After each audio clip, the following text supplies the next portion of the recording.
thought you said we'd always be together, I whispered, my voice shaking. Eleanor looked at me with a cold smile. Things change.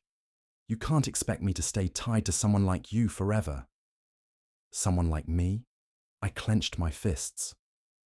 We grew up in the same street, Elena. We shared food when we had nothing. We swore we'd never betray each other. That was childish talk. She crossed her arms. I need a brother who can actually help me rise, not drag me down. I stared at her, not believing what I was hearing. So that's it. You're replacing me? Yes, she said. Daniel will be my foster brother from now on. Daniel stepped forward, smirking. Did you really think she'd stay with a beggar? Look at you. Patched clothes, no future, no money. Elena deserves better. I felt my chest tighten. Elena, you promised. Stop clinging to promises made in the dark, she snapped. I've chosen. Accept it and move on. Her words cut deeper than any blade. I looked at her face, searching for some trace of the girl who once laughed with me under the rain, who cried when my father died, who swore she'd never let me face the world alone. All I found was cold ambition. You're serious, I whispered. Daniel chuckled. Pathetic. Can't you hear her? She doesn't need you anymore. I wanted to punch him, but my hands shook. I wasn't angry at him. I was angry at myself for believing in her. Elena, I said softly, if you do this, there's no going back. You'll lose me forever. Her eyes flickered for a second. Then she turned away. Then so be it. Daniel laughed and slung an arm around her shoulders. Come on, Elena. Leave the trash where it belongs. I stood frozen as they walked, away. Their laughter echoed down the empty street. My chest burned, my throat tightened, but no tears came. I felt hollow.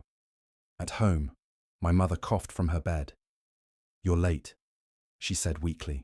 Did you eat? I forced a smile. I'm fine, Mom. Don't worry. Her eyes studied me. Did something happen with Elena? She chose someone else over me. My mother sighed, her hand reaching out to touch mine. Not everyone keeps their promises, but you must keep your heart. I gave her everything, I muttered, and she threw me away like garbage. You're not garbage, she said firmly. You're my son. You have a kind heart, and that's worth more than all their gold.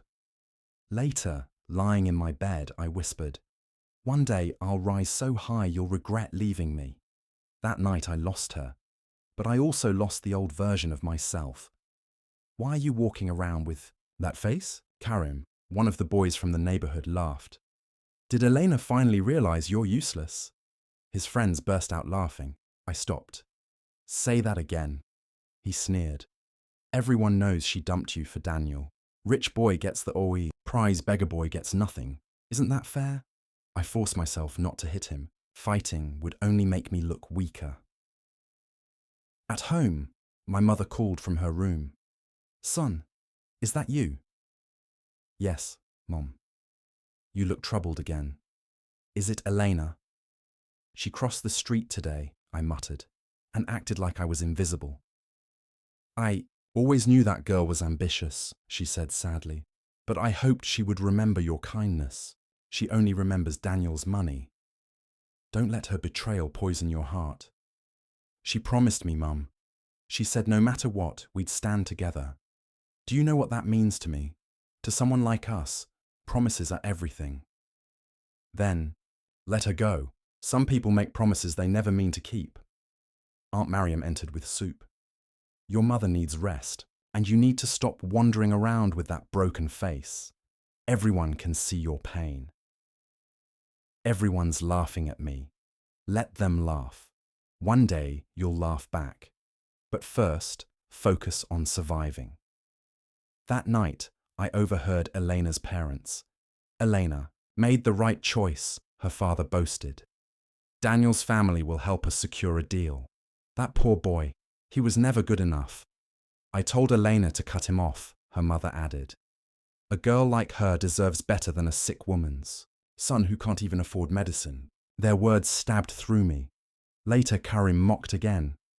Where's your princess now? With Daniel, of course, I snapped. Shut up. One day you'll choke on those words.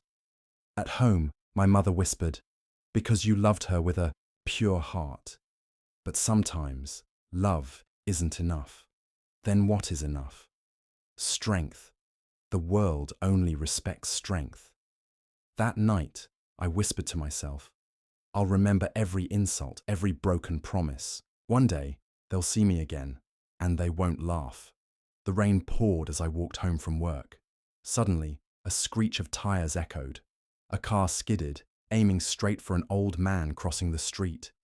Without thinking, I dashed forward, shoving him out of the way. Pain seared my side as the bumper struck me. When I opened my eyes, the old man was leaning over me. You saved me, boy. I just didn't want you to die, I muttered. He helped me up. What's your name? I hesitated. Armin. The driver rushed out. Mr. Carter, are you hurt? My head snapped. Carter. Everyone in the city knew that name. Billionaires. Untouchable. The old man smiled faintly. I'm alive thanks to him. I shook my head. I didn't do it for a reward. But you deserve one, he said firmly. Tell me, boy, what do you want in life? The question stunned me. I thought of Elena, of my mother coughing blood, of the laughter of Karim and his friends. I want strength, I whispered.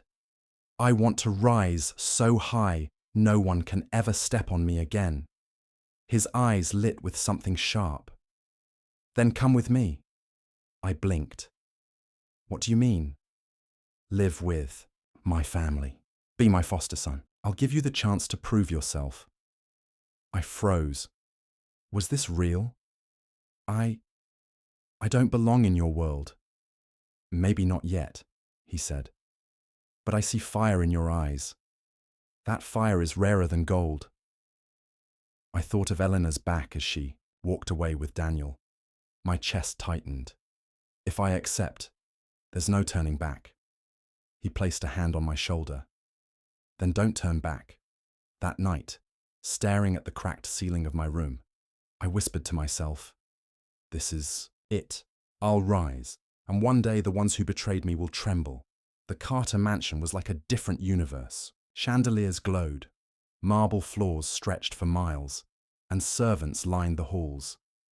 This is your new home, Mr. Carter said. I swallowed hard. It feels like I don't belong. A sharp voice cut in. Clearly. A girl stood at the staircase, arms folded. Who brings in a stranger like this? Mr. Carter smiled. Armin, this is my daughter Lydia. She narrowed her eyes at me. He looks like he crawled out of the gutter. I straightened. Maybe I did, but I don't plan on staying there. Her lips twitched. At least he has a tongue. Later, the butler approached me. I am Victor. I run this household. You will work, study, and train. Fail, and you will be sent back. I won't fail, I said. Victor's gaze softened. We'll see. At dinner, a cousin named Ethan sneered. So, the old man brought home a charity case. I met his eyes. Better a charity case than a parasite. His fork clattered. What did you say? Enough, Mr. Carter interrupted. Armin stays. That night, lying in my new bed, I whispered, Elena, are you watching? I'm not the boy you abandoned anymore. I'll prove it. Years passed. Training, studying, enduring insults. It all shaped me. One evening, at a charity gala, I stepped into the hall in a tailored suit. Elena, a voice called nearby. I froze. That name still pierced me. She turned. Time slowed. Her eyes widened, confusion flickering. Armin? I smiled faintly. It's been a while. You look different. People change. Daniel appeared beside her, smug as ever. Who let you in? I chuckled. I was invited. Eleanor's lips trembled. You're with the Carters? Yes, I said casually. They're my family now. Her face drained of colour. Daniel scoffed. You With them? Don't joke. Mr. Carter approached. Armin, there you are. He placed a hand on my shoulder. Come, meet the board. Eleanor's mouth fell open. Daniel's smirk faltered. I met her eyes one last time, letting silence speak. Inside, my chest burned with bitter satisfaction. Now you see me, the gala continued, but Elena's eyes followed me like shadows. She finally cornered me near the balcony. Armin, can we talk? I raised a brow. Now you want to talk? Her lips trembled. I didn't know you'd change like this, I laughed bitterly. Of course you didn't. You never believed in me. You don't understand, she whispered. I was pressured. My parents, Daniel's family. Stop. My voice cut sharp. You made a choice. Don't dress it up with excuses. Her eyes watered. I regretted it. I still do. I leaned closer. When you walked away, Elena, I died. The boy who loved you is gone. What stands before you now is someone you created. Armin. Miss Elena, Daniel's voice interrupted. He grabbed her wrist. Why are you wasting time on him? I smirked. Relax, Daniel. I'm not here to steal what you begged for. His eyes narrowed. You think money makes you equal to me? No, I said. It makes me stronger. They left, but Elena glanced back once. Her eyes said what her mouth never dared. I wish I'd chosen differently. Life in the Carter family wasn't easy. Ethan, my so-called cousin, never stopped sneering. One evening, during a business meeting, he mocked, So, the stray thinks he can understand investments? I kept calm. Numbers don't care where you're from. He slammed his pen. You think you're better than me. Mr. Carter's voice boomed. Enough. Armin has earned his place. Afterward, Ethan cornered me. Listen, beggar. You might fool the old man, but you'll never be a real Carter. I met his glare. Then I'll carve my own name until you choke on it. He shoved me, but I didn't move. Years of training had changed me. Careful, I warned softly. Push harder, and you'll regret it. That night, Lydia approached me. You've changed, Armin. How so? You're colder, sharper, almost frightening. I chuckled. The world only respects strength. I learned that from your family. She studied me. Just don't lose what made you different in the first place. Her words lingered longer than I wanted. Weeks later, I ran into Elena again, this time at a hospital. She sat crying outside a room. Elena? I asked cautiously. Her head snapped up. Armin! What happened? My father. He collapsed. The doctors say his business stress ruined his health. I crossed my arms. And Daniel? Isn't he supposed to be your great savior? She bit her lip. He's busy, negotiating his own deals. I almost laughed. Of course he is. Her voice cracked. Arman, I know I don't deserve to ask, but can you help us? I stared at her. The girl who once threw me away now begged at my feet. Why should I? I asked coldly. Tears streamed down her cheeks. Because I was wrong. I chose wrong. And now, you're the only one who ever truly cared. For a moment, my heart twisted.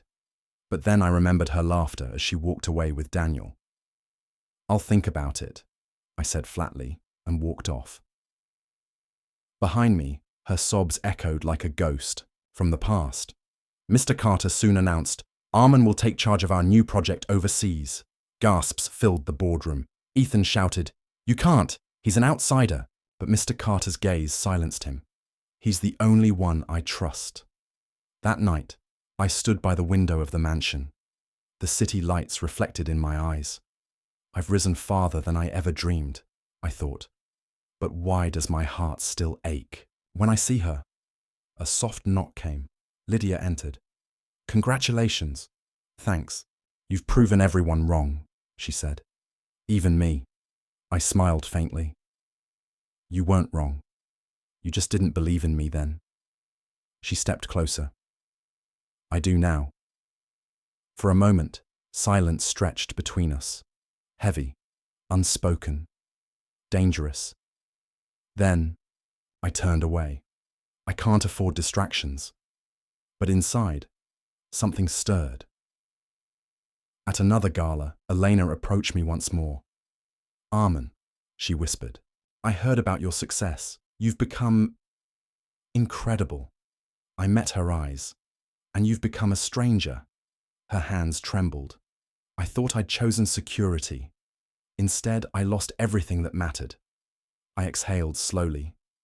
"Eleanor, I loved you once, but love without loyalty is nothing. You taught me that." Tears rolled down her cheeks. "If I could turn back time, but you can't," I said firmly. Daniel appeared, furious. "Stop chasing him, Elena. He'll never take you back." I looked at him calmly. "You're right, I won't." As I walked away, Elena's sobs echoed, but I didn't turn back. That night, standing on the Carter Mansion balcony, I whispered to myself, "The boy you abandoned is gone. The man I've become owes you nothing." And for the first time, I felt free.